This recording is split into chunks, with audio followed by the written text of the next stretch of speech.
warahmatullahi wabarakatuh.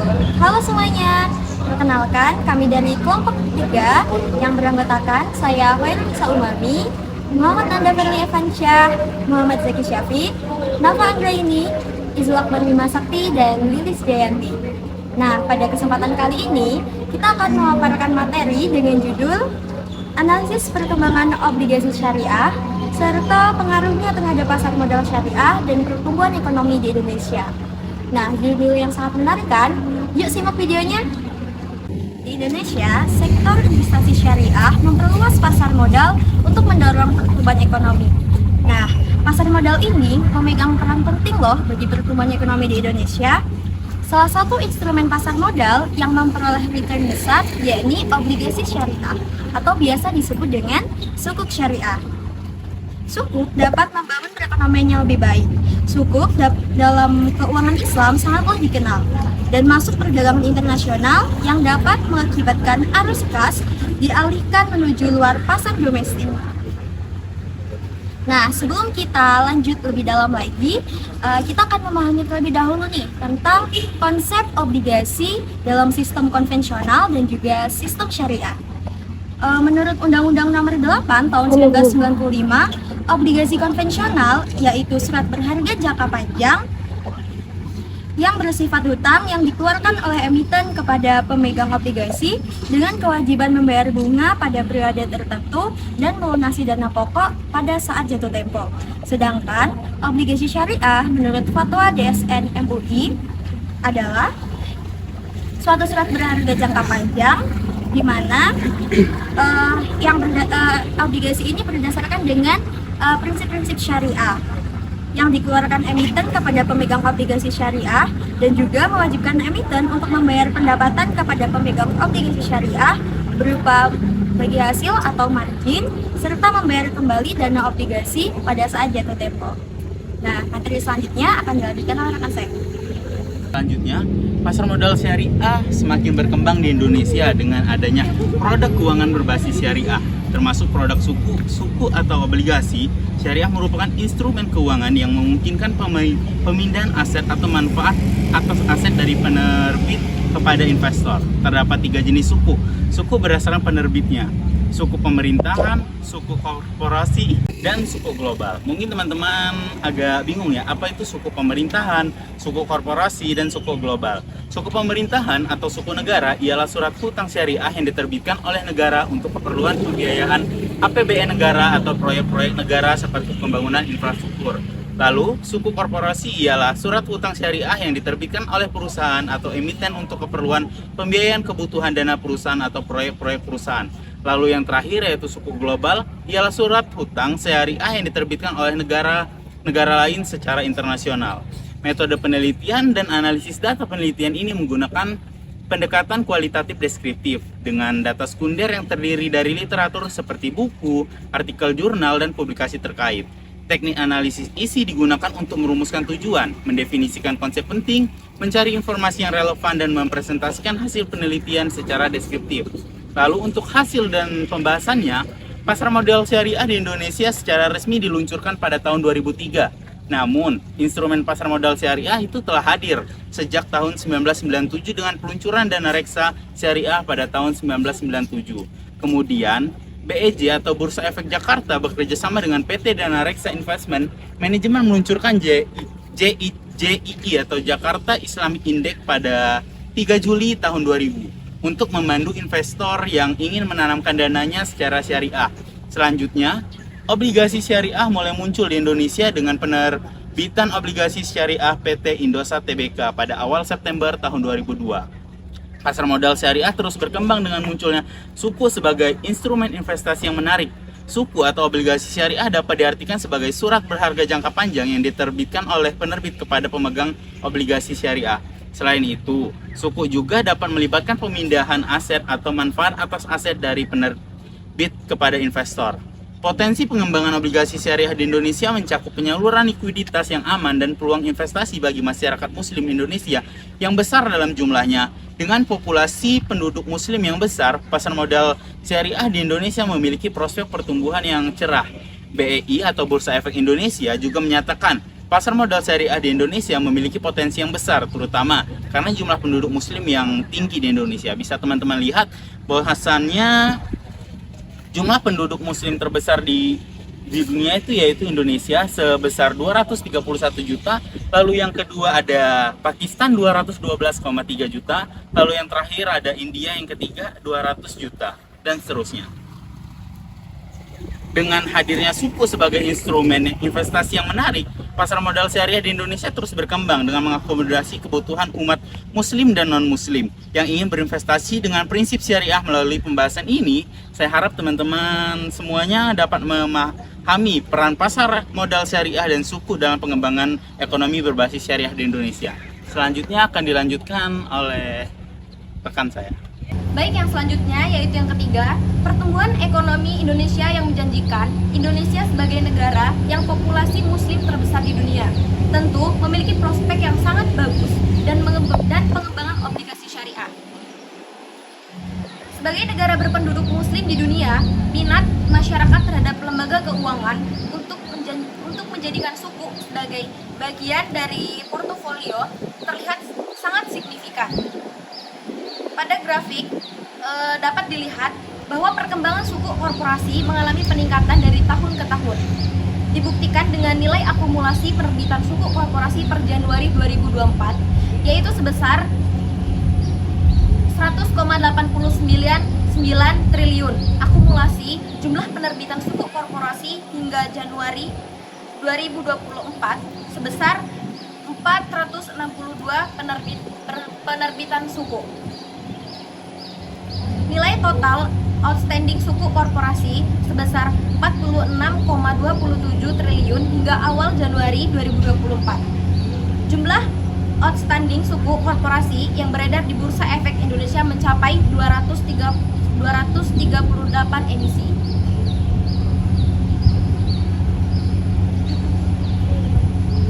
Berdasarkan penerbitan, suku dibedakan menjadi dua, yaitu suku negara dan suku korporasi. Suku korporasi digunakan oleh perusahaan sebagai instrumen pembiayaan untuk melakukan ekspansi bisnisnya.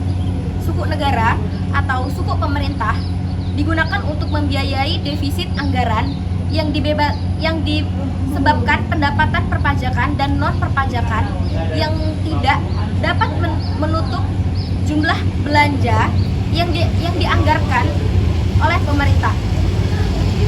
Meskipun dibandingkan dengan obligasi konvensional, suku masih terbilang lambat, namun pertumbuhannya meningkat di setiap tahunnya. Didasarkan atas jumlah suku yang beredar, terlihat bahwa perkembangan suku negara lebih pesat dibandingkan dengan suku korporasi. Perkembangan suku negara yang pesat merupakan hal yang sangat baik. Namun, perkembangan tersebut seharusnya diiringi dengan perkembangan suku korporasi karena suku korporasi juga mempunyai peran penting untuk mendukung pasar modal syariah. Tidak hanya dengan suku negara saja. Berdasarkan data dari penerbitan dan pencatatan suku di OJK saat ini, suku korporasi memiliki beberapa jenis akad yang sering digunakan di Indonesia, yaitu suku mudharabah, suku berakat mudharabah, dan suku ijaroh, suku berakat ijaroh. Suku tersebut banyak digunakan karena kemudahan mekanisme dalam transaksi perdagangannya. Selanjutnya yang pertama yaitu ada obligasi syariah mudharabah. Obligasi syariah mudharabah adalah obligasi syariah yang menggunakan akad mudharabah. Akad mudharabah adalah akad kerjasama antara pemilik modal dengan pengelola. Ada beberapa alasan yang mendasari pemilihan struktur obligasi mudharabah. Di antaranya obligasi syariah mudharabah merupakan bentuk pendanaan yang paling sesuai untuk investasi dalam jumlah besar dan jangka waktu yang relatif panjang. Obligasi syariah mudharabah dapat digunakan untuk pendanaan umum atau general financing seperti pendanaan modal kerja ataupun capital expenditure.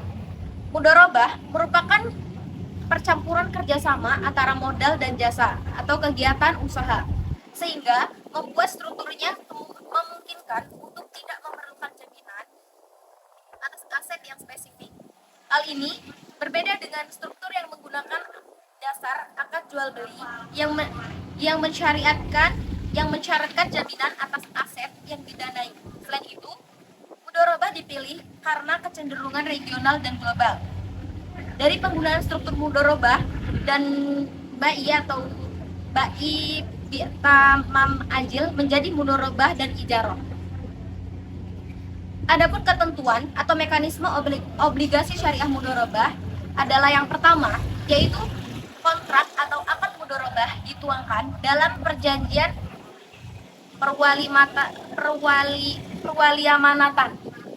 Yang kedua, yaitu rasio atau presentas bagi hasil dapat ditetapkan berdasarkan komponen pendapatan atau keuntungan. Namun berdasarkan fatwa bahwa yang lebih maslahat adalah penggunaan net value sharing.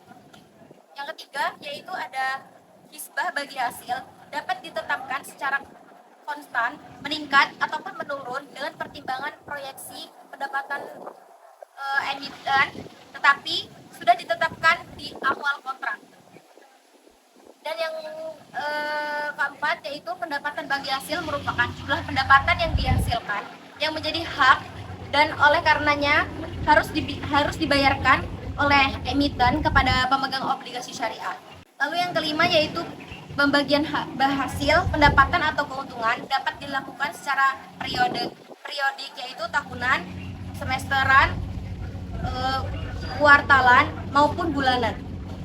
Dan yang terakhir, yang keenam, yaitu karena besarnya pendapatan bagi hasil akan ditentukan oleh kinerja aktual emiten, maka obligasi syariah memberikan indikatif return tertentu. Selanjutnya adalah obligasi ijarah. Obligasi ijarah adalah obligasi syariah yang berdasarkan akad ijarah. Sedangkan akad ijarah adalah suatu jenis akad yang mengambil manfaat dengan jalan pengertian yang artinya pemilik harta memberikan hak pemanfaat objek yang ditransaksikan melalui penguasaan sementara atau meminjamkan objek dengan memanfaatkan objek tertentu dengan membayarkan imbalan kembali pemilik. Ketentuan akad ijarah adalah objek dapat berupa barang maupun berupa jasa. Manfaat dari objek ini dapat dinilai manfaatnya tersebut diketahui dan disepakati oleh kedua pihak. Ruang lingkup dan jangka waktu pemakaian harus ditanyakan secara spesifik. Penyewa harus membagikan hasil manfaat diperoleh dalam bentuk imbalan ataupun sewa. Secara teknik, obligasi ijarah dapat dilakukan dengan dua cara. Pertama adalah investor dapat bertindak sebagai penyewa, adapun emiten dapat bertindak sebagai wakil investor. Cara kedua adalah setelah investor memperoleh hak sewa, maka investor menyewakan kembali objek sewa tersebut kepada emiten. Atas dasar transaksi sewa menyewa tersebut, maka terbitlah surat berharga jangka panjang. Selanjutnya adalah pengaruh sukuk terhadap ekonomi Indonesia. Menurut Latifah, bahwa penerbit sukuk negara besar dalam melanggar pertumbuhan ekonomi Indonesia yang kesulitan dalam pembiayaan, di mana pada pasal 4 Undang-Undang SBSN menunjukkan bahwa tujuan penerbitan SBSN adalah untuk membiayai APBN, memperluas sumber pembiayaan anggaran, mendorong perkembangan pasar keuangan syariah, hingga diverifikasi basis investor. Berikutnya, berapa prospek sukuk bagi pertumbuhan ekonomi di Indonesia. 1. Pengakomodasian pembelanjaan negara bagi keperluan pembangunan sektor publik negara apabila dapat ditutup melalui dana penerbitan sukuk negara. Peningkatan kesejahteraan negara akan lebih cepat diraih. 2. Walaupun sukuk pembawaan dana tambahan dapat membangun korporasi maupun negara, sukuk juga memiliki tingkat risiko tertentu. Salah satu metode penggalangan dana untuk mendanai proyek pembangunan infrastruktur dan fasilitas kepentingan umum negara adalah dengan sukuk negara. Masyarakat secara tidak langsung telah membantu bangsa untuk mendukung inisiatif pemerintah dengan berinvestasi pada sukuk. Selanjutnya adalah diagram. Di Indonesia sendiri, jumlah outstanding sukuk korporasi jauh lebih kecil apabila dibandingkan dengan angka outstanding obligasi korporasi. Lemahnya penerbitan sukuk yang membuat sukuk tidak memiliki pengaruh terhadap pertumbuhan ekonomi juga telah dikaji oleh Al-Khawaja. Penerbit sukuk tidak dapat dipertimbangkan dampaknya terhadap PDB. Di Turki, hal ini adalah akibat lemahnya dari penerbitan sukuk.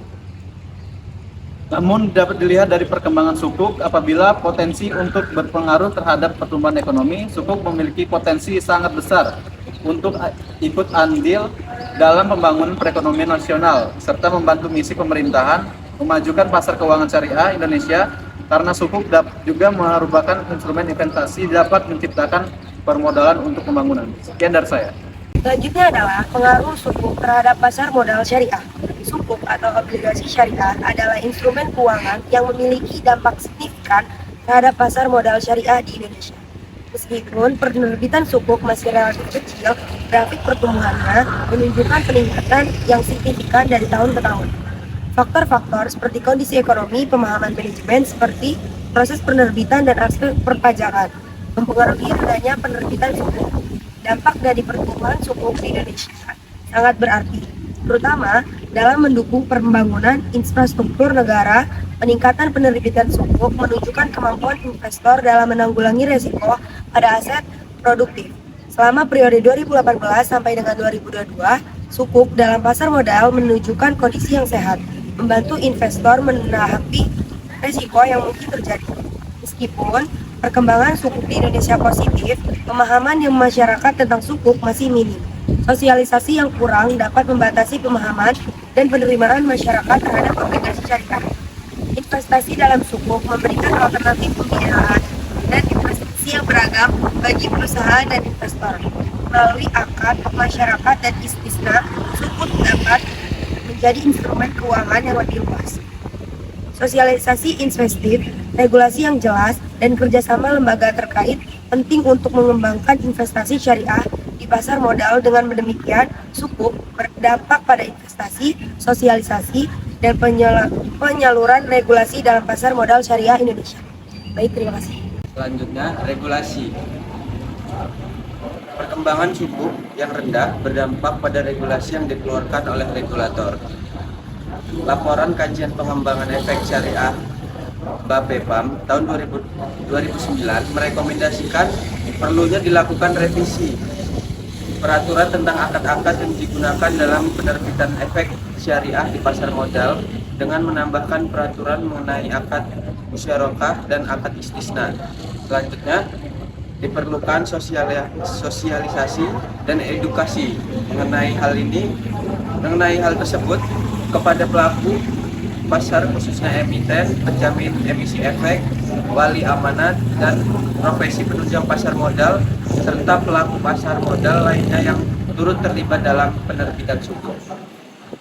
Berdasarkan penelitian yang dilakukan Rusdiana tahun 2012 bahwa tidak adanya kejelasan regulasi perpajakan.